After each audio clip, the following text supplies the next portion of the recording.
Hello to all of you. और आज के वीडियो में हम लोग क्या डिस्कस करने वाले हैं, हम लोग ये डिस्कस करने वाले हैं कि यदि हमारे पास सिस्टम ऑफ चार्जेस हो, यानी क्या हो, ज़्यादा चार्जेस हों, तो उन चार्जों की वजह से किसी एक पर्टिकुलर पॉइंट पर इलेक्ट्रिक पोटेंशियल की वैल्यू अगर कैलकुलेट करनी हो तो उसे कैसे किया जाएगा। तो आइए देखते हैं इसके लिए आप एग्ज़ाम में कैसे लिखेंगे और कैसे कैलकुलेट करेंगे। इसके लिए मैथमेटिकल फार्मूला क्या होगा। तो आप क्या लिखेंगे, electric potential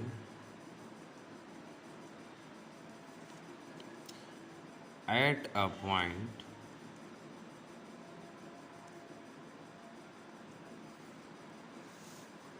due to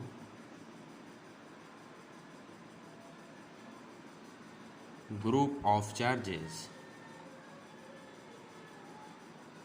group of charges.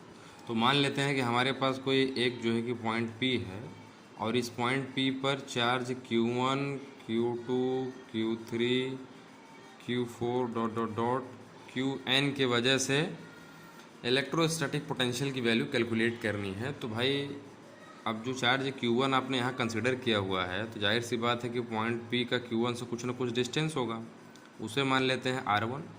और इसी तरीके से Q2 का जो डिस्टेंस है उसे हम लोग क्या मान लेते हैं, R2। Q3 का जो डिस्टेंस है उसे क्या मान लेते हैं, R3। और Q4 का जो डिस्टेंस होगा उसे R4। उसी तरीके से Q5, Q6 dot dot dot मान लेते हैं कितने चार्ज मौजूद हैं उस स्पेस में या उस सिस्टम में, N चार्ज हैं, तो इसका डिस्टेंस क्या हो जाएगा, Rn। अब चूंकि आप लोग इसके पीछे पहले हेडिंग में पढ़ चुके हैं, इसके पिछले वाले वीडियो में आप पढ़ चुके हैं, यदि आपके पास कोई एक चार्ज दे दिया जाता था Q और उस चार्ज के वजह से किसी पॉइंट P पर जिसका डिस्टेंस स्मॉल r था, वहाँ पे जो इलेक्ट्रिक पोटेंशियल की वैल्यू थी क्या थी, V is equal to Q upon 4πε0 r के बराबर थी। तो यहाँ पर हम लोग मान लेते हैं कि इस चार्ज Q1 के वजह से पॉइंट P पर जो इलेक्ट्रिक पोटेंशियल की वैल्यू होगी वो क्या होगी, V1 मान लेते हैं। तो इसकी वैल्यू क्या होगी, चार्ज कितना है, Q1 है, अपॉन 4πε0, डिस्टेंस कितना है भाई, R1। यानी कि हम लोग करेंगे क्या, Q1 के वजह से जो पोटेंशियल आएगा वो, Q2 के वजह से जो पोटेंशियल आएगा वो, Q3 के वजह से जो पोटेंशियल आएगा वो, Q4 के वजह से जो पोटेंशियल आएगा, यानी Qn के वजह से, सारे चार्जों के वजह से जो अलग अलग पॉइंट P पर पोटेंशियल की वैल्यू आएगी उसे हम लोग क्या कर देंगे, ऐड कर देंगे, सबका रिजल्टेंट निकाल देंगे। तो total value of electric potential at point P due to the group of charges और system of charges will be determined. ठीक है, तो मान लेते हैं कि Q1 की वजह से जो पोटेंशियल की वैल्यू वो V1 है और इसकी वैल्यू Q1 अपन 4πε0 R1 होगी। और उसी तरीके से मान लेते हैं V2 क्या है, इलेक्ट्रिक पोटेंशियल की वैल्यू है चार्ज Q2 के वजह से पॉइंट P पर, तो इसकी वैल्यू क्या होगी, V2 is equal to Q2 upon 4πε0 और डिस्टेंस कितना होगा, ये R2 होगा। उसी तरीके से चार्ज Q3 के वजह से जो पोटेंशियल है उसे हम लोग V3 मान लेते हैं और इसकी वैल्यू क्या होगी भाई, 4πε0 R3। फिर Q4 के वजह से जो पोटेंशियल होगी वो क्या मान लेते हैं, V4 मान लेते हैं और इसकी वैल्यू क्या होगी, 4πε0 R4। उसी तरीके से डॉट डॉट डॉट जो Vn पोटेंशियल होगा वो किस चार्ज की वजह से होगा, Q1 की वजह से होगा और इसकी वैल्यू क्या होगी, 4πε0 Rm। ठीक है, अब चूंकि हमें टोटल वैल्यू ऑफ पोटेंशियल निकालना है तो टोटल पोटेंशियल की वैल्यू क्या होगी भाई, टोटल पोटेंशियल की value V1 plus V2 plus V3 plus V4 dot dot dot dot Vn होगी और सबका रिजल्टेंट मान लेते हैं क्या है, V है। तो V1 की वैल्यू क्या है, ध्यान से देखिए, Q1 अपॉन 4πε0 R1। V2 की वैल्यू क्या है, Q2 अपॉन 4πε0 R2। V3 की वैल्यू क्या है, Q3 अपॉन 4πε0 R3। Q4 की वैल्यू क्या है, V4 की वैल्यू क्या है, यहाँ से आप देखिए, Q4 upon 4πε0 R4 plus dot dot dot Q1 की वैल्यू यानी कि Vn की वैल्यू क्या है यहाँ पे, Qn अपॉन 4πε0 Rn। तो ध्यान से देखिए, V इज इक्वल टू 1/4πε0, 1/4πε0, 1/4πε0, हर एक टर्म में क्या है, कॉमन है, तो इसे हम लोग कर लेंगे बाहर। कॉमन जैसे ही करेंगे तो 1/4πε0 कर देंगे बाहर तो अब क्या मिलेगा यहाँ पर, देखिए Q1 बच रहा है और नीचे R1 बच रहा है, तो Q1 अपॉन R1 लिखेंगे। यहाँ पे क्या बच रहा है, Q2 अपॉन R2 बच रहा है। यहाँ पे क्या बच रहा है, Q3 अपॉन R3 बच रहा है। इसी तरीके से यहाँ पे क्या बचेगा, Q4 अपॉन R4 बचेगा।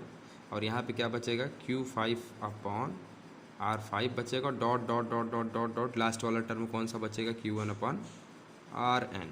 ठीक है, अब हम लोग इसमें क्या करने वाले हैं, समेसन का रूल लगाने वाले हैं। तो समेसन को रूल कैसे लगाएंगे, देखिए Q कहाँ से शुरू हो रहा है, 1 से शुरू हो रहा है, कहाँ ख़त्म हो रहा है, 1 2 3 4 5 डॉट डॉट डॉट n पे ख़त्म हो रहा है। ठीक उसी तरीके से R कहाँ से शुरू हो रहा है, R 1 2 3 dot dot dot n पे ख़त्म हो रहा है। तो इसे हम लोग देखिए क्या लिखने वाले हैं, इसे हम लोग ऐसे लिख देंगे। देखिए ऊपर का मत देखिएगा मटेरियल, वो दूसरा सब्जेक्ट है। देखिए तो v is equal to, left side में हमारा v है, इधर क्या है देखिए ध्यान से, 1/4 एप्सिलॉन नॉट है, तो पहले 1/4 एप्सिलॉन नॉट बाहर लिख लेंगे, 1/4 एप्सिलॉन नॉट। और जब सिग्मेशन यहाँ पे लगाएंगे समेसन की वैल्यू, तो i is equal to 1 to n लिखेंगे।